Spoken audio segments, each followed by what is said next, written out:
This channel does not promote any violent, harmful, or illegal activities. All content provided by this channel is meant for an educational purpose only.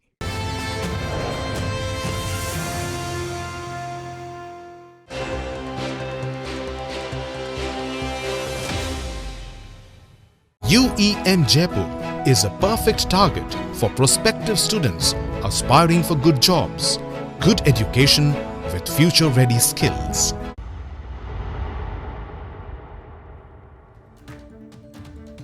TV9 Bangla স্বাগত। আপনাদের সঙ্গে রয়েছে আমি শর্মিষ্ঠা। তিলোত্তমার ঘটনা, সেই তিলোত্তমার ঘটনায় গ্রেপ্তার পানিহাটির প্রাক্তন তৃণমূল বিধায়ক নির্মল ঘোষ। কাল রাতে তাকে খড়দা থানায় নিয়ে আসা হয়েছে কারণ তাকে ওড়িশা থেকে গ্রেপ্তার করা হয়েছে। তার বাবা দুদিন আগে এফআইআর দায়ের করেন কারণ তার বাবার মূল অভিযোগ তার মেয়ের দেহ তড়িঘড়ি সৎকারে নেতৃত্ব দিয়েছিলেন পানিহাটির প্রাক্তন বিধায়ক নির্মল ঘোষ। প্রমাণ লোপাটে হুমকি দিয়ে তিলোত্তমার দেহ সৎকারের অভিযোগ ছিল। এই অভিযোগ দায়ের পরে তাকে গ্রেপ্তার করা হয়। ওড়িশা থেকে তাকে ইতিমধ্যেই নিয়ে আসা হয়েছে খড়দা থানায় গতকাল রাতেই। আজ তাকে আদালতে পেশ করা হবে। এই মুহূর্তে আমাদের সঙ্গে রয়েছেন প্রতিনিধি অনন্ত। সরাসরি অনন্ত, তুমি খড়দা থানার সামনে থেকেই রয়েছে। কটা নাগাদ তাকে থানা থেকে বের করা হতে পারে, কটা নাগাদ আদালতে পেশ করা হতে পারে? তবে আরো একটা প্রশ্ন রয়েছে যে এই নির্মল ঘোষ এবং সঞ্জীব মুখোপাধ্যায় দুজনকেই কি একসঙ্গে আদালতে পেশ করা হবে? একদম, দুজনকেই একসাথে আদালতে পেশ করা হবে। যেমন নির্মল ঘোষকেও আদালতে পেশ করা হবে, তেমনি সঞ্জীব মুখোপাধ্যায়কেও একই কেসে তাকে আদালতে পেশ করা হবে। তবে নির্মল ঘোষের বিরুদ্ধে যে আলাদা কেসগুলো রয়েছে সেগুলো হচ্ছে এলাকায় এক্সটর্শন, দাদাগিরি এবং বোমাবাজিরও তার বিরুদ্ধে একটা অভিযোগ দায়ের হয়েছে।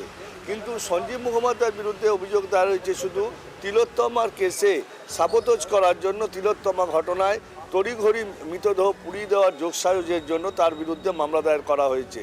তবে আরও ঘন্টা দুয়েক লাগবে তাদের কোর্টে পাঠাতে, কেন ব্যারাকপুর আদালতে পাঠাতে। তারই প্রক্রিয়ার কাজ চলছে খড়দা থানায়।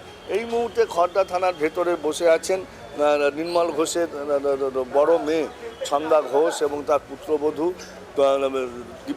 দীপান্বিতার সাথে আমার কথা হয়েছে। তিনি বলছেন যে তারা আইনি প্রক্রিয়ায় লড়বেন, মুখ্যমন্ত্রীর ওপর তাদের ভরসা আছে। তবে দীপান্বিতা যেটা জানিয়েছেন, তুমি সঙ্গে থাকো।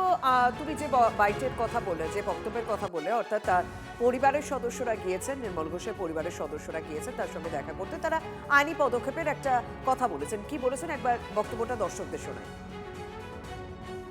পরিবার যেটা চায় উনি বাড়ি ফিরে আসুন সুস্থভাবে।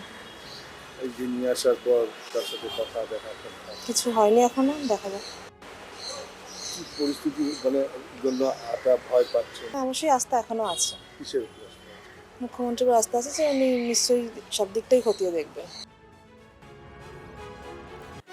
অনন্ত, তোমার কাছে একটা বিষয় জানতে চাইবো। নির্মল ঘোষকে ওড়িশা থেকে গ্রেপ্তার করা হয়েছে, কিন্তু এই সঞ্জীব মুখোপাধ্যায়, তার সঙ্গে আমরা শেষ যখন কথা বলেছি তিনি বলেছিলেন যে তিনি বাইরে আছেন, তিনি ফিরে পুলিশের সঙ্গে যোগাযোগ করবেন। তার গ্রেপ্তারি প্রক্রিয়াটা জানতে চাইবো।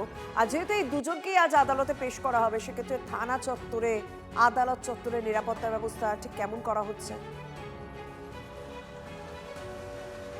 এই মুহূর্তে যেটা আগে বলিনি, সঞ্জীব মুখোপাধ্যায় তো আমাদের চ্যানেলে তিনি বলেছিলেন যে তিনি নিজেই পুলিশের কাছে যাবেন, নিজেই পুলিশের কাছে ধরা দেবেন এবং তার যা প্রক্রিয়া ছিল সেদিনকে তিনি, তার উদ্দেশ্য ছিল সেটা খুলে তাদেরকে বলবেন।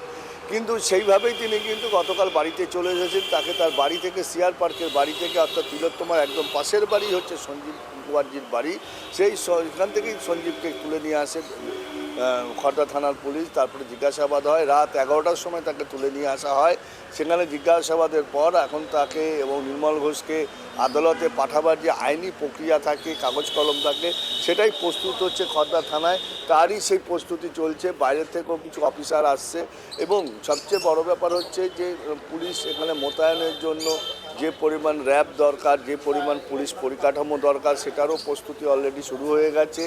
এখনও হয়তো যারা বিক্ষোভ দেখাতে পারে বা বিক্ষোভ দেখাতে পারে কি না সেটাও যেমন পুলিশ তদন্ত করে দেখছে, যে কি পরিস্থিতি এখানে হতে পারে সেটাও পুলিশ যেমন খোঁজখবর নিচ্ছেন, তেমনি এই থানা চত্বর যাতে কোনো রকম অপ্রীতিকর ঘটনা না ঘটে সেদিকেই পুলিশের নজরদারি থাকছে। রাখা হচ্ছে কারণ প্রত্যেকটা জায়গাতেই সাধারণ মানুষের ভিড় দেখা যাচ্ছে যখন এই ধরনের গ্রেপ্তারি আমরা দেখছি যে আগের সরকারের আমলের কোনো নেতা মন্ত্রীকে গ্রেপ্তার করা হচ্ছে, তখন সাধারণ মানুষ সেখানে ভিড় করছে। তবে নির্মল ঘোষ এবং সঞ্জীব মুখোপাধ্যায় তাদের ক্ষেত্রে যাতে সেরকম কোনো পরিস্থিতি না তৈরি হয়, সে কারণে অতিরিক্ত নিরাপত্তা ব্যবস্থায় জোরদার দেওয়া হচ্ছে। তো এই মুহূর্তে আমরা দেখছিলাম যে আর কিছুক্ষণের মধ্যে তাকে আদালতে পেশ করা হবে, তাদের দুজনকে একসঙ্গে। প্রাক্তন বিধায়ক নির্মল ঘোষ গ্রেপ্তার হয়েছেন, সঞ্জীব মুখোপাধ্যায় প্রাক্তন কাউন্সিলর তিনি গ্রেপ্তার হয়েছেন। এফআইআরে আরও একজন নাম রয়েছে, সেটা হচ্ছে সোমনাথ দে। এই অভিযুক্ত সোমনাথ দে এখন কোথায় রয়েছে? তালাবন্ধ তৃণমূল কাউন্সিলরের ফ্ল্যাট, কোথায় পালিয়ে বেড়াচ্ছেন সোমনাথ? খোঁজ নিল TV9 বাংলা। একদিকে নির্মল ঘোষ তিনি ইতিমধ্যেই তথ্য প্রমাণ লোপাট করা সহ ষড়যন্ত্র সহ একাধিক অভিযোগের ভিত্তিতে পুলিশের হাতে গ্রেপ্তার হলেও সোমনাথ দে তার এখনও পর্যন্ত কোনো রকম কোনো খোঁজ খবর পাওয়া যাচ্ছে না। পানিহাটি এলাকাতে থাকা একটি অভিজাত আবাসনে আমরা এই মুহূর্তে রয়েছি, আর আমার পেছনেই এই যে ফ্ল্যাটটি আমরা দেখতে পাচ্ছি 202 নম্বর ফ্ল্যাট, যে ফ্ল্যাটটি সম্পূর্ণ তালাবন্ধ অবস্থাতে রয়েছে। পরপর দুটি তালা গেটে লাগানো রয়েছে, ঝোলানো রয়েছে, এবং এখানকার যারা প্রতিবেশীরা রয়েছেন তারা কিন্তু যেটা দাবি করছেন যে 2026-এর বিধানসভা নির্বাচনের ফল ঘোষণার পর থেকেই কার্যত এই ফ্ল্যাটে সোমনাথ দেকে আর দেখা যায়নি। অর্থাৎ এর আগে তিনি যাতায়াত করলে বা এখানে থাকলেও ভোটের ফল প্রকাশের পর থেকে কিন্তু তার কোনো রকম কোনো উপস্থিতি এই ফ্ল্যাটে দেখা যায়নি, সম্পূর্ণ তালাবন্ধ অবস্থাতেই রয়েছে। তার পাশাপাশি আমরা একটু দেখানোর চেষ্টা করব, একেবারে ফ্ল্যাটের যে দরজা রয়েছে তার পাশেই একটি নোটিশ ঝোলানো রয়েছে, যেখানে স্পষ্টভাবে government of West Bengal, department of urban development and municipal affair, এই যে নোটিশ সেখানে কিন্তু 23শে জুলাই 2026 সেই নোটিশে কিন্তু যেহেতু তিনি পুরসভার একটি নির্দিষ্ট পদে ছিলেন, পুরো পরিষেবা সহ বিভিন্ন ক্ষেত্রে যে বেনিয়ম সেই সংক্রান্ত বিষয় নিয়েই কিন্তু একেবারে নোটিশ এখানে সাটিয়ে দেওয়া হয়েছে। আমরা দেখতে পাচ্ছি সেই নোটিশ তার দরজার পাশে দেওয়ালে সাঁটানো রয়েছে। ক্যামেরায় মাখন পাত্রের সঙ্গে সুপ্রিয় গুহ, TV9 বাংলা, পানিহাটি। কখন ওই সেই গন্ডগোল হচ্ছে না, ওই বিজেপি ওটা সব, তখন থেকে উনি নেই এখানে। উনি একাই থাকতেন, আর ওনার বউ মেয়ে তো ব্যাঙ্গালোরে চাকরি করে মেয়ে। শেষ কবে দেখেছেন ওনাকে? এত অনেক দিন হয়ে গেল, ওই যখন গন্ডগোল হচ্ছে, বিজেপি জিতল। কথা দিয়ে কথা রাখলেন মুখ্যমন্ত্রী। গত 9ই অগস্ট তিলোত্তমার মৃত্যুদিনে পানিহাটি গিয়ে সুবিচারের প্রতিশ্রুতি দিয়েছিলেন শুভেন্দু অধিকারী। সেই মতোই অ্যাকশনে শুভেন্দু সরকার। তিলোত্তমার বাবার করা এফআইআরের ভিত্তিতে পরপর গ্রেফতার নির্মল ঘোষ, সঞ্জীব মুখোপাধ্যায়। মুখ্যমন্ত্রীকে ধন্যবাদ জানিয়ে পোস্ট তিলোত্তমার মায়ের।